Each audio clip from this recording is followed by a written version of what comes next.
Manu Kasana, and this is the third part of the chapter French Revolution.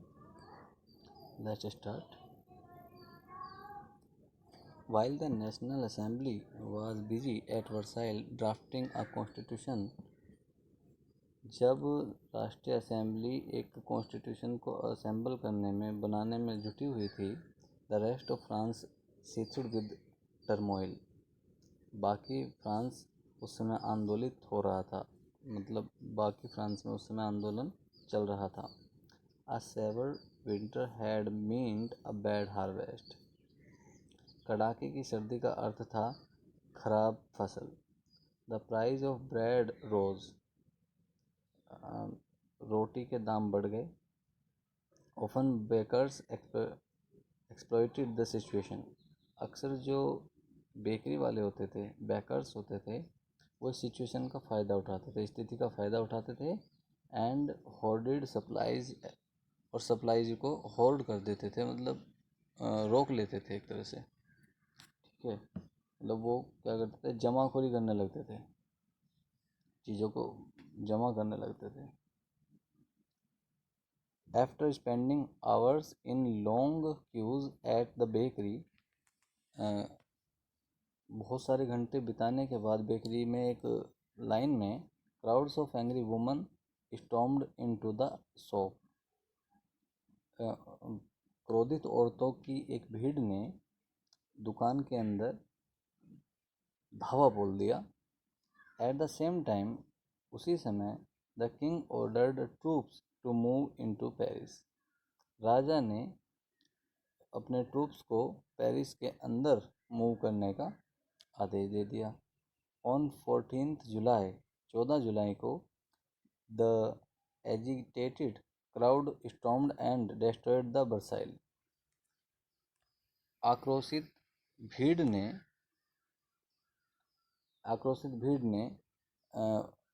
बस्तील को destroy कर दिया. बस्तील एक building का नाम था.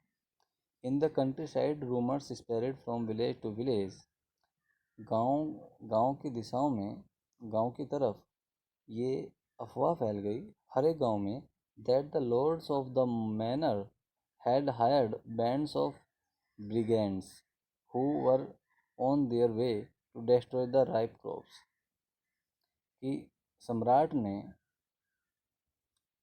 लुटेरे और चोरों के समूह को किराए पर खरीद लिया है फसलों को बर्बाद करने के लिए.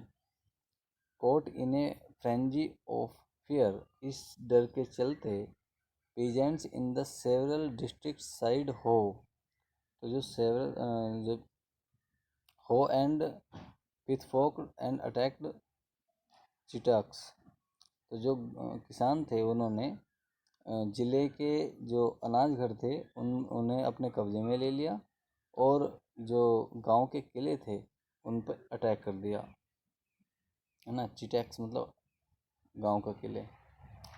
दे लूटेड होर्डेड ग्रेन, उन्होंने अनाज को लूटा और भंडारण कर लिया. एंड बर्नड डाउन डॉक्यूमेंट्स, और उन डॉक्यूमेंट्स को जला दिया. कंटेनिंग रिकॉर्ड ऑफ मोनोरियल ड्यूज, जिसमें राजशाही ड्यूज का जिक्र था, मतलब जो राजा के जो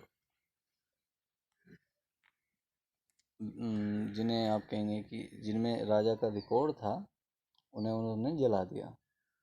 a large number of nobles fled from their homes, बहुत सारे नोबल्स को अपने घरों से निकाल दिया गया. नोबल्स वो लोग होते थे जो राजा के निकट होते थे, राजा के साथी. Many of them migrated to neighbouring countries, कुछ लोगों ने अपने पड़ोस के देशों में शरण ली, मतलब आसपास के देशों में चले गए. Faced with the power of his revolting subject, अपनी प्रजा के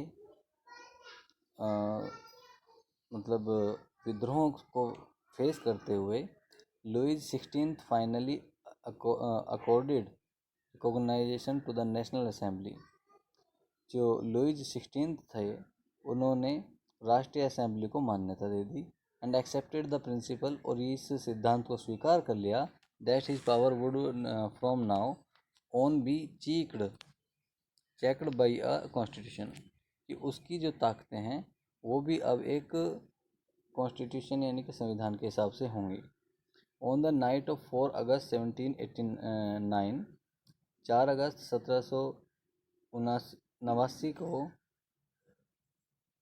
की शाम को, रात को, the assembly passed a decree abolishing the feudal system, assembly ने एक नियम पास किया जिससे आपका जो ये डेक्री सिस्टम था उसे एबोलाइज कर दिया गया, ख़त्म कर दिया गया।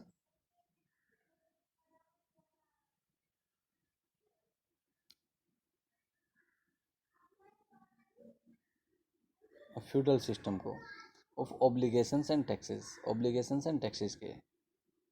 Members of the clergy too were forced to give up their privileges, जो क्लर्जी के मेंबर्स थे, मतलब जो सभा के लोग थे, उन्हें भी अपने अधिकारों को त्यागने के लिए विवश किया गया। Member of the tithes were abolished and lands owned by the church were confiscated, जो तीर्थेस था, मतलब जो धार्मिक कर था, उसे एबोलाइज यानी समाप्त कर दिया गया, और जो ज़मीन थी वो भी क्या हुआ, ओन्ड बाय द चर्च, जो चर्च की ज़मीन थी, वर कन्फिस्केटेड, उसे भी कन्फिस्केटेड कर दिया गया, उसे भी छुटा लिया गया। एज ए रिजल्ट के रूप में the government acquired assets worth at least 2 billion liver, तो सरकार के हाथ लगभग 2 बिलियन लिवरे में लगे, ठीक है, 2 बिलियन लिवरे उनके हाथ में कम से कम आ गए। फ्रेंच बिकम्स कॉन्स्टिट्यूशनल मोनार्की, अब फ्रांस में संवैधानिक मोनार्की हो गई, मतलब संविधान तो लागू हो गया लेकिन मोनार्की यानी राजशाही अभी भी चल रही थी। The national assembly completed the draft of the constitution in 1791, राष्ट्रीय असेंबली ने 1791 में कॉन्स्टिट्यूशन ड्राफ्ट किया। Its main object was to limit the powers of the monarch, इसका मुख्य उद्देश्य था मोनार्क की शक्तियों को नियंत्रित करना। These powers, instead of being concentrated in the hand of one person, ये जो शक्तियाँ थी उन्हें एक हाथ में कॉन्सेंट्रेट ना करा कर, मतलब वो एक हाथ में ना रहें, were now separated and assigned to different constitution, अब उन्हें बांट दिया गया और अलग अलग कॉन्स्टिट्यूशंस को असाइन कर दिया। असाइन का मतलब दे दिया। दी लेजिस्लेचर, जैसे विधायिका, एग्जीक्यूटिव यानी कि जिन्हें हम कहते हैं कार्यपालिका, एंड जुडिशरी न्यायपालिका। This made France a constitutional monarchy, इससे फ्रांस जो था वो एक कॉन्स्टिट्यूशनल मोनार्की बन गया, यानी कि संवैधानिक राजशाही।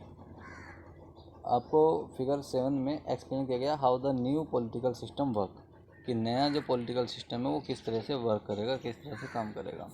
देखिए आप यहाँ पर एक पिक्चर दिखाया गया है जिसमें आपको साफ साफ समझ में आएगा कि कैसे कैसे क्या क्या होना था।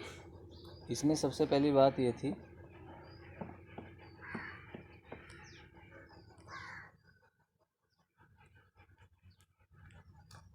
कि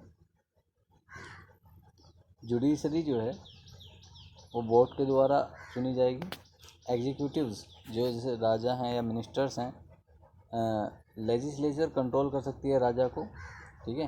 राजा केवल वीटो कर सकता है नेशनल असेंबली के ऊपर, वीटो यानी कि उसकी वोटिंग के आधार पे उसका वो हो सकता है, कोई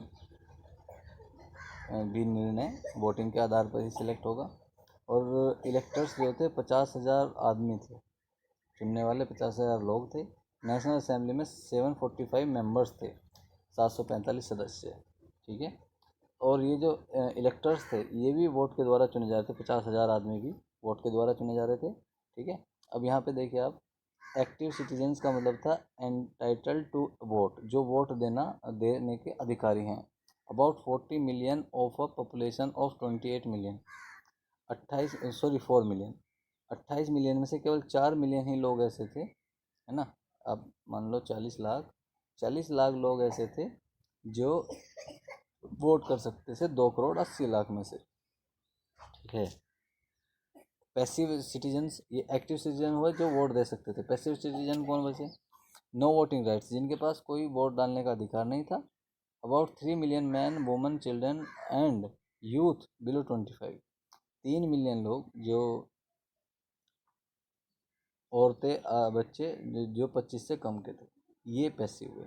ठीक है, और एक्टिव सिटीजन्स वो थे जो वोट डालने के लिए अधिकारी थे, वोट डाल सकते थे। ठीक, okay student, let's start. The constitution of 1791, जो कॉन्स्टिट्यूशन था 1791 का, 1791 का,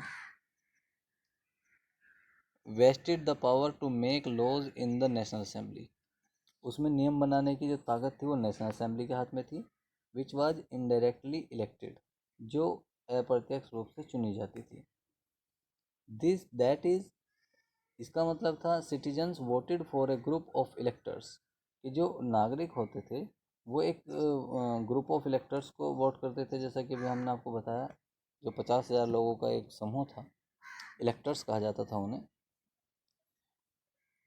who in turn choose the assembly, जो मतलब बदले में क्या करते थे, असेंबली को चूज करते थे, असेंबली चुनते थे वो लोग। नॉट ऑल सिटीजन्स, सभी नागरिक नहीं, however had the right to vote, सभी नागरिकों के पास वोट डालने का अधिकार नहीं था।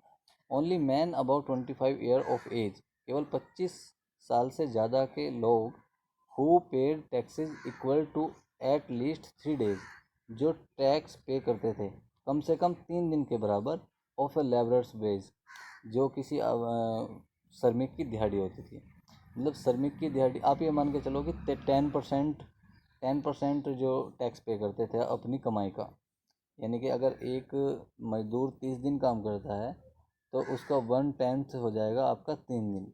3 दिन की मजदूरी अगर वो पे कर रहा है टैक्स के रूप में, टैक्स दे रहा है, तो इसका मतलब वो वोट कर सकता है। तो वोट करने वाले लोगों की संख्या इसीलिए कम थी।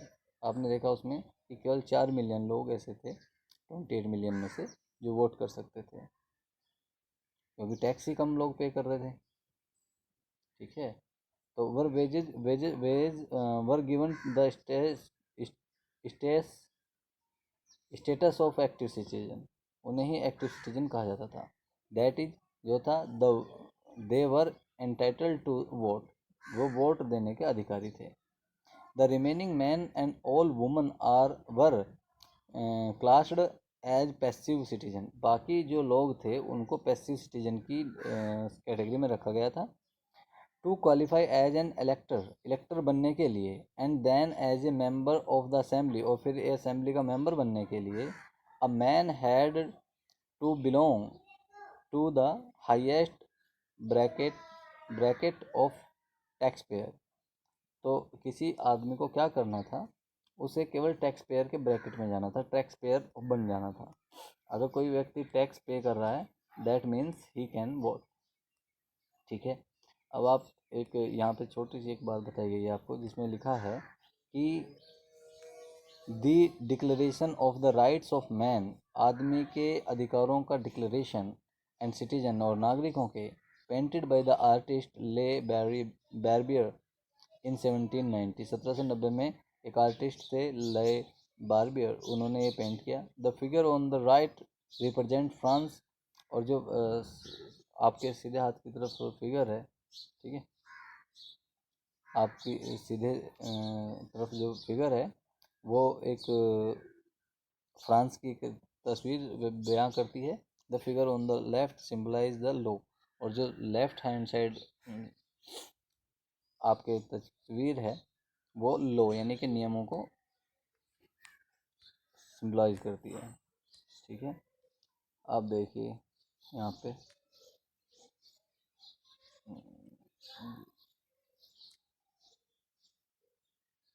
देखिए, डिक्लेरेशन डैश डेटोर डे लो में, ठीक है, ये फ्रांसीस में लिखा हुआ है, ठीक है। तो आगे बढ़ते हैं थोड़ा, ये आपको समझ में आ जाएगा। अब आप देखिए source C, man are born and remain free and equal in rights. आदमी मतलब मैन का मतलब यहाँ पे जो भी आदमी और औरतें हैं वो सब हैं। आदमी या औरतें जो भी पैदा हो रहे हैं वो फ्री आज़ाद रहेंगे और उनके सबके अधिकार समान होंगे। The aim of every political association is the prevention of the natural and inalienable rights of man। जो उद्देश्य है हर एक पॉलिटिकल एसोसिएशन का, यानी राजनीतिक संगठन का, वो है is the prevention of the natural and inalienable rights of man. प्राकृतिक और इनलिएबल मतलब जो लिएबल ना हो, राइट्स ऑफ मैन अधिकार हैं लोगों के, उनके लिए। दीज आर लाइबिलिटी, ये लाइबिलिटी हो सकती है, प्रॉपर्टी हो सकती है, security and resistance to the operation, ठीक है। ऑपरेशन का मतलब होता है मतलब जो प्रताड़ना होती है, किसी को दबा देना, उसके खिलाफ resistance. The source of all sovereignty resides in the nation. The source of all sovereignty, जितनी भी सोवर्जिनिटी है उस रिसाइड्स इन नेशन, वो राष्ट्र में निहित है। नो ग्रुप और इंडिविजुअल में exercise authority that does not come from the people. कोई भी आदमी या कोई समूह उस अथॉरिटी को नहीं मतलब एक्सरसाइज कर सकता जो लोगों से आती है। Liberty consist of the power to do whatever is not injuries to the other. और उसमें लिबर्टी नहीं है जो दूसरों के लिए इंजरी है, उसे आप लिबर्टी नहीं कह सकते। The law has the right to forbid only actions that are injurious to society.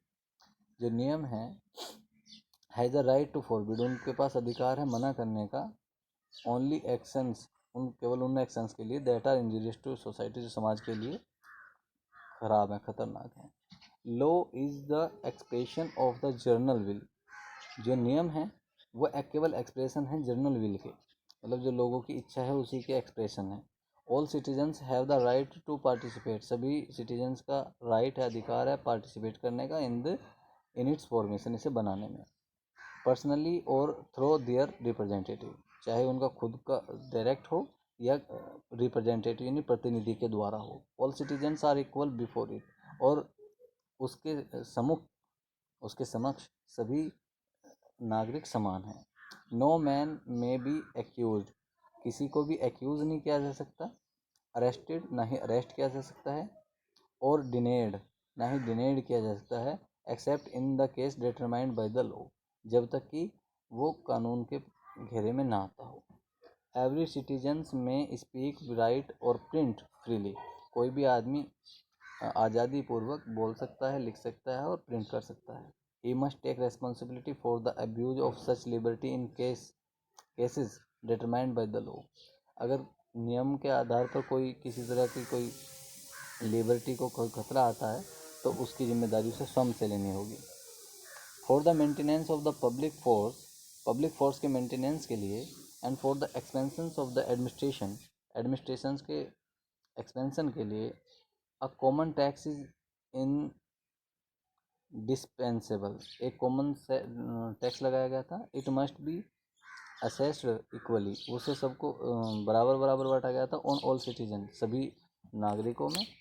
In proportion to their means, उनके मीन्स यानी साधनों के प्रोपोर्शन में, उनके जिस हिसाब से उनके साधन थे उस हिसाब से उनमें बांटा गया था उसे। Since property is a sacred and inviolable right, हालांकि प्रॉपर्टी जो होती है एक पवित्र और इनवियोलेबल मतलब जिसे हम कहते हैं मतलब जिसे नहीं छोड़ा जा सकता, ऐसा अधिकार था। No one may be deprived of it, तो इससे कोई नहीं बचा था unless a legally established public necessity requires, मतलब जब तक कि कोई पब्लिक नेसेसिटी ना हो।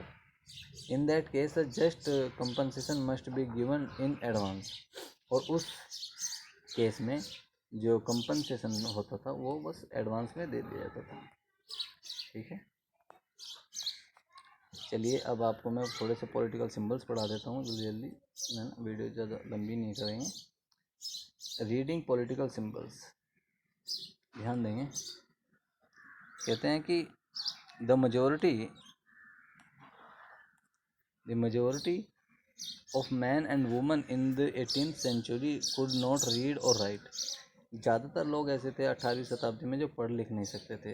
सो images and symbols were frequently used instead of printed words. तो शब्दों की जगह पर ज़्यादातर क्या चित्रों को या चिन्हों को छापा जाता था। दी painting by Le Barbier use many such symbols to convey. जो ले बैरबियर की जो पेंटिंग है ऐसे कई सिंबल्स उसमें कन्वे करती है। ऑफ द डिक्लेरेशन के of the declaration of rights, जिससे अधिकारों का पता चलता है। Let us try to read this symbol. आओ ये सिंबल्स पढ़ने की कोशिश करते हैं। दी ब्रोकन चेन, सीधी सीधी बात है, देख कर ही पता चलता है कि ब्रोकन चेन का मतलब है कि गुलामी से आज़ादी, है ना, आज़ाद हो जाना। Chains were used to fetter slaves, जो जंजीरें होती थी वो जो गुलाम होते थे उन्हें बांधने के लिए इस्तेमाल की जाती थी। A broken chain stands for the act of becoming free, और टूटी चैन का जो मतलब प्रतीक थी टूटी चैन वो थी आज़ाद हो जाने का। द बंडल ऑफ रोड्स और फैक्सेस, आप देख पा रहे हैं एक लकड़ियों का एक गट्ठर है, ये किस चीज़ को सिंबलाइज करता था। One road can be easily broken, कि आप एक छोटे गट्ठर एक लकड़ी को आसानी से तोड़ सकते हैं। But not an entire bundle, लेकिन पूरे बंडल को नहीं तोड़ सकते। स्ट्रेंथ लाइज इन यूनिटी, है ना, यानी एकता में शक्ति होती है, एकत्र रहिए। फिर नेक्स्ट आपका आता है the I with in a triangle radiating light. देखो आप देख रहे हैं एक ट्राइंगल है ना, उसमें एक आंख बनी हुई है, और रेडिएटिंग लाइट मतलब वो लाइट को रेडिएट कर रही है, फैला रही है। The all seeing I stands for knowledge, मतलब सभी देखने वाली जो आंखें हैं वो नॉलेज के लिए स्टैंड करती हैं, अर्थात जो देख रहे हैं उन सबको कुछ ज्ञान है। The rays of the sun will drive away the clouds of ignorance, और जो सूर्य की जो किरणें हैं वो इग्नोरेंस यानी कि जो इग्नोर करने की जो भावना होती है उसके बादलों को क्या कर देगी, ड्राइव अवे कर देगी, भगा देगी। तीसरा सिंबल है, ध्यान से देखना, यह है स्केप्टर। आप देख रहे हैं दंड कहते हैं इसको, दंड, सिंबल ऑफ लॉयल पावर। ये लॉयल पावर का सिंबल था। दंड उसके राजा के पास होता था, ठीक है, और जिसके पास ये दंड होता था वही निर्णय करने का अधिकारी होता था। तीसरा है snake biting its tail from to form a ring. आपको देख रहे हैं एक अंगूठी जैसा बना हुआ है ये स्नेक बाइटिंग इट्स टेल, अपनी खुद की वो पूंछ को काट रहा है। सिंबल ऑफ इटर्निटी, शाश्वतता, मतलब ये चक्र ऐसे ही चलता रहेगा, है ना। A ring has neither beginning nor and, एक जो रिंग होती है, जो मतलब अंगूठी होती है, उसका ना ही कोई शुरुआत होती है ना ही उसका कोई अंत होता है, ठीक है। रेड फ्रिजियन कैप, जो लाल Phrygian cap worn by a slave, ये स्लेव पहना करते थे इन कैप को अपॉन बिकमिंग फ्री, जब वो आज़ाद हो जाते थे। यानी आज़ाद होने के बाद भी उन्हें एक कैप, रेड कलर की कैप पहन के रहना होता था, ठीक है, ताकि उनका पता चले कि ये एक स्लेव था पहले और ये आज़ाद हुआ है। ब्लू वाइट रेड, नीला सफ़ेद और लाल, the national colour of France, ये तीनों रंग जो थे राष्ट्रीय रंग थे फ्रांस के, ठीक है। इसके बाद आता है द विंग्ड वुमन, है ना, पंखों वाली औरत। इसका क्या मतलब था, पर्सोनिफिकेशन ऑफ द लॉ, ये आप मानवीकरण समझ सकते हैं नियम कायदे कानूनों का। द लो टैबलेट आप देख रहे हैं, ये जो अभी ऊपर हमने देखा था ये लो टैबलेट था। लो टैबलेट मतलब नियमों का एक वर्णन था इसमें। The law is the same for all, कि नियम जो हैं सभी के लिए समान है। And all are equal before it, और उसके सम्मुख सब इक्वल हैं, बराबर हैं। ठीक है। ओके स्टूडेंट्स, आज के लिए इतना ही। Thank you for watching.